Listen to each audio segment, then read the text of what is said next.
जय Shri Krishna, Radhe Govind. Welcome back to Kanhamrit. तो आज की वीडियो में बात करने वाले हैं देव उठनी या फिर प्रबोधिनी एकादशी व्रत के पारण के बारे में। एकादशी व्रत का पारण करना जरूरी क्यों होता है, क्या इसका महत्व है और इस बार हमें देवोत्थान एकादशी का पारण कब करना है, कैसे करना है, सारी डिटेल में आपको बताऊंगी। तो वीडियो को एंड तक अवश्य ही देखिएगा ताकि कोई भी प्रश्न आपके बाकी नहीं रहने चाहिए पारण से रिलेटेड।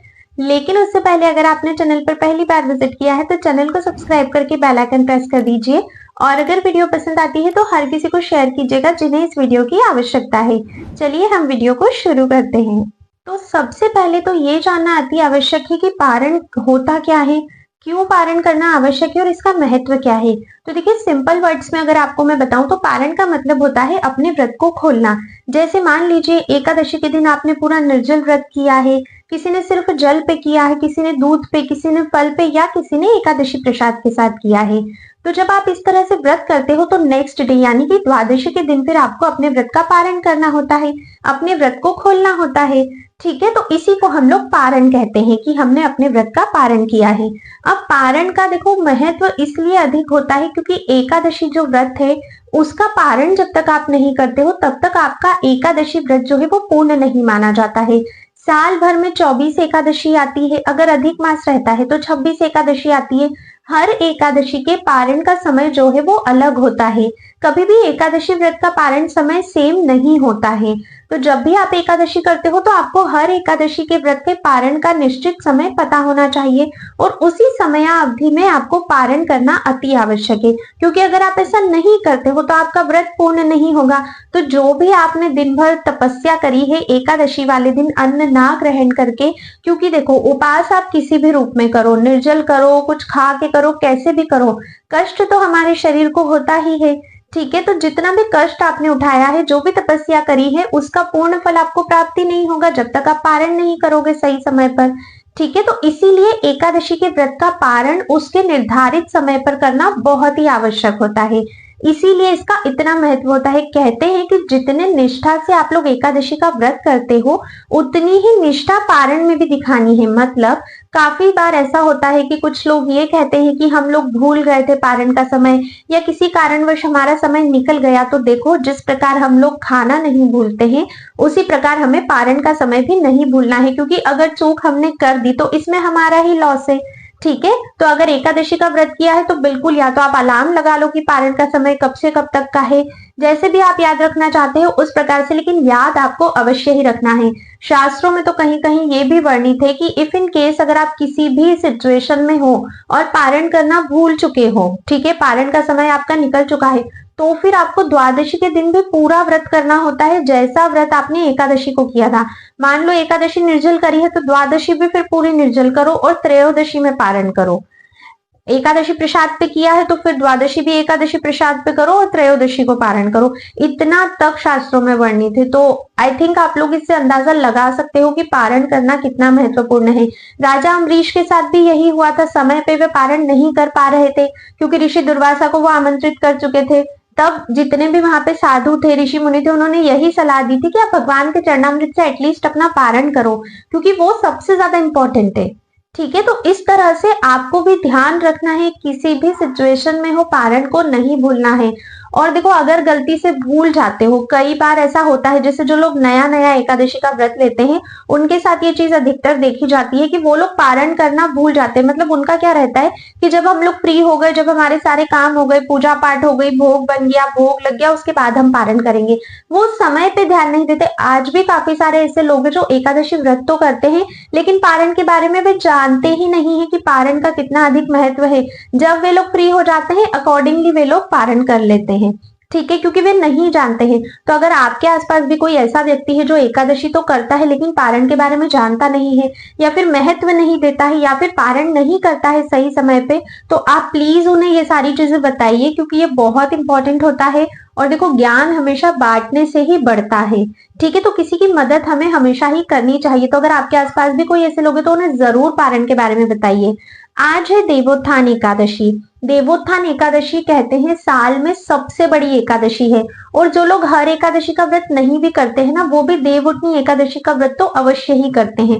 तो ऐसे काफी सारे लोग होंगे हमारे आसपास जो ये एकादशी का व्रत कर रहे हैं, लेकिन मैं गारंटी से कह सकती हूँ उनमें से कई सारे ऐसे लोग होंगे जो पारण के बारे में जानते ही नहीं है, क्योंकि फर्स्ट ऑफ ऑल तो वे सारी एकादशी करते नहीं है, सेकेंड वो यही एकादशी कर रहे हैं तो उन्हें लगता है कि बाकी व्रतों की तरह एकादशी भी है, नेक्स्ट डे हमको अपना व्रत खोलना है, सिंपल कुछ भी खा लेंगे, कभी भी खा लेंगे। तो अगर आपको लगता है कि कोई ऐसा है तो प्लीज उन्हें जरूर इस बारे में आप लोग भी बताइए। तो ये तो हमने जाना कि पारण का महत्व क्या होता है या कितना जरूरी होता है।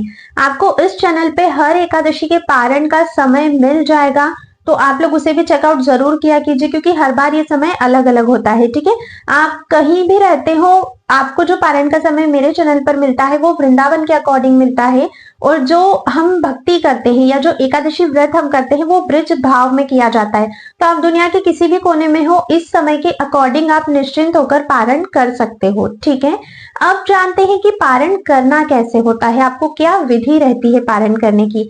तो देखो, एकादशी के दिन पूरा व्रत किया, ठीक है। अब द्वादशी के दिन आपको ब्रह्म मुहूर्त में उठना है, सूर्योदय के बाद तक तो बिल्कुल भी नहीं सोना है। ठीक है, ब्रह्म मुहूर्त में उठकर आपको स्नान आदि से फ्री हो जाना है। उसके बाद आपको भगवान श्री कृष्ण की मंगला आरती करनी चाहिए। अब भगवान की मंगला आरती करने के बाद देखो, भगवान को उठते से भूख लगती है, तो सर्वप्रथम तो भगवान को कुछ ना कुछ आप भोग रख दीजिए। मंगला आरती जैसे ही हुई, भोग गया। ठीक है, कुछ भी नहीं है तो दूध का ही भोग लगा दो, ड्राई फ्रूट्स का भोग लगा दो, अगर कोई फ्रूट्स घर में रखे हैं तो उनका भोग लगा दो। ठीक है, जो भी अवेलेबल है अकॉर्डिंगली आपको ठाकुर जी को भोग लगाना है। उसके बाद हमें तुलसी देवी की सेवा करनी होती है। तुलसी देवी की सेवा पूजा करिए, जो भोग ठाकुर जी को लगाया था वही तुलसी देवी को भी अर्पित कीजिए, क्योंकि तुलसी देवी ने भी एकादशी का व्रत रखा है, द्वादशी में उनका भी पारण है। ठीक है, इतनी प्रक्रिया हो गई। उसके बाद सुंदर आपको भोग बनाना है ठाकुर जी के लिए, जो भी आपका मन करता है। कई सारे लोगों को लगता है कि चावल से ही एकादशी व्रत खोलना अति उत्तम होता है, पर देखो ऐसा कुछ नहीं है। एकादशी का जो व्रत है वो खोलना अति उत्तम होता है भगवान के प्रसाद से। ठीक है, अब भगवान के प्रसाद में चावल अर्पित कर रहे हो तो भी बहुत अच्छी बात है, अगर किसी कारणवश नहीं भी होता है तो जो भी भोग आप अर्पित कर रहे हो उससे आपको अपना पारण करना है। ठीक है, तो सर्वप्रथम भोग बनाइए, भगवान जी को भोग लगाइए। ठीक है, उसके बाद पॉसिबल हो सकता है तो गौ माता की सेवा कीजिए। जो भोग बनाया है उसका एक हिस्सा आप गौ माता को दीजिए, क्योंकि गौ माता में 33 करोड़ देवी देवता का वास होता है, उन सभी का आशीर्वाद लेना अति आवश्यक है। तो गौ माता की सेवा पूजा करिए। ठीक है, उन्हें भोजन कराइए। उसके बाद आपको किसी ब्राह्मण को भोजन करवाना होता है, ब्राह्मण ब्राह्मणी दोनों को अगर घर बुला सकते हो अति उत्तम है। किसी कारणवश ऐसा नहीं होता है तो मंदिर जाकर भी आप उन्हें दान दे सकते हो। ठीक है, जो भी भोजन बनाया है एक हिस्सा उसका निकाल के आप लोग मंदिर चले जाइए, वहां पे दे दीजिए। जो भी दान दक्षिणा आपको उन्हें देनी है आपकी सामर्थ्य के अनुसार आप मंदिर में ही दान कर सकते हो। ठीक है, इतना होने के बाद अब बारी आती है कि हमें स्वयं को पारण करना है। तो अब स्वयं पारण कैसे करोगे? तो देखो, विधि तो ये है कि आपको जगन्नाथ जी के महाप्रसाद से पारण करना होता है, जिसे कि निर्माल्य कहा जाता है, जो कि सूखे चावल होते हैं जगन्नाथ भगवान के। ठीक है, अब देखो, किसी कारणवश अगर आपके पास निर्माल्य नहीं है, क्योंकि हर कोई तो जगन्नाथपुरी जा नहीं सकता है, आपके आसपास जहां भी जगन्नाथ मंदिर है वहां से आपको निर्माल्य इजीली प्राप्त हो जाएंगे। ठीक है, अगर वहां से भी नहीं ले सकते हो, अगर ले सकते हो तो अति उत्तम है, आप निर्माल्य लेकर उसी से अपना पारण कीजिए। ठीक है, नहीं ले सकते हो तो जो भोग आपने ठाकुर जी के लिए बनाया है वही महाप्रसाद है, उसी महाप्रसाद से आपको अपने व्रत का पारण करना है। मंगला आरती, तुलसी देवी की सेवा, गौ माता की सेवा, ब्राह्मण की सेवा, ब्राह्मण को दान देना, सारी चीजें आपकी उस पारण के निर्धारित समय में ही होनी चाहिए, क्योंकि आपको स्वयं भी पारण करना है उसी समय में। ठीक है, तो ये होती है संपूर्ण विधि व्रत का पारण करने की। अब इसमें देखो, जितना अधिक आप निभा सकते हो उतना अधिक आपको निभाना है। ठीक है, क्योंकि आज का समय ना थोड़ा सा अलग है, पहले की तरह नहीं है। लोगों के पास ना समय नहीं है, उनके पास व्यस्तता इतनी है कि उनके पास खुद के ही लिए समय नहीं होता है, क्योंकि ये सारी चीजें आप अपने लिए करोगे, किसी और के लिए नहीं। एकादशी व्रत भी अपने लिए कर रहे हो, पारण भी अपने लिए कर रहे हो। ठीक है, तो ये सारी चीजें आप अपने लिए कर रहे हो, कोशिश करो अपने बिजी स्केड्यूल में से आप समय निकाल सको। ठीक है, अभी जानते हैं कि इस बार हमको पारण कब करना है, देवोत्थान एकादशी। तो देवोत्थान एकादशी इस बार 12 नवंबर 2024 की है, जो कि आज का दिन है। ठीक है, पारण हमें कल करना है, 13 नवंबर 2024 द्वादशी है कल के दिन हमें पारण करना है। पारण का समय रहेगा सुबह 6:40 से लेकर 9:30 तक। इसी बीच में आप किसी भी समय अपने व्रत का पारण कर सकते हो। जो विधि मैंने बताई है पहले उसको कंप्लीट कीजिएगा, उसके बाद अपने व्रत का पारण कीजिएगा। आप सभी को देवउठनी एकादशी की बहुत बहुत शुभकामनाएं। और देखो, देवउठनी एकादशी से लेकर कार्तिक पूर्णिमा के ये जो 5 दिन होते हैं, इस बार तो 4 ही दिन आ रहे हैं, तो ये जो 4 दिन है ना, ये बहुत बहुत ही मंगलकारी होते हैं। ठीक है, इन दिनों में आपको क्या करना चाहिए क्या नहीं करना चाहिए, इस पे ऑलरेडी वीडियोस चैनल पे आ चुकी है, आप जाके उन्हें जरूर चेकआउट कीजिए।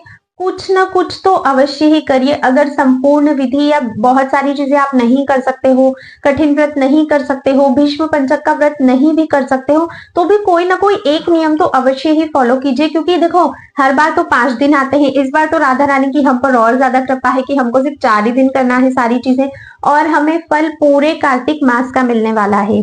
तो कोशिश करिए कि कुछ ना कुछ तो जरूर कर सको। 4 दिन तो ठीक है, जैसे तैसे निकल जाएंगे, लेकिन उसका फल जितना आपको मिलने वाला है ना, उसकी तो आपने कभी कल्पना भी नहीं की होगी। इतना फल आपको मिलेगा अगर कोई एक नियम भी कर लेते हो। तो कोशिश करिए कि आप लोग ये चीजें कर सको। आज की वीडियो में बस इतना ही था। अब मैं आप सभी से नेक्स्ट वीडियो में मिलूंगी। अगर आपको ये वीडियो थोड़ा भी पसंद आया है तो लाइक किए बिना तो बिल्कुल भी मत जाइएगा। और अगर कोई भी क्वेश्चन है आपके तो कमेंट में पूछ सकते हैं। मेरे लिए कोई भी सजेशन है तो आप प्लीज मुझे कमेंट करके अवश्य ही बताइएगा। जल्द ही मिलते हैं। राधे राधे।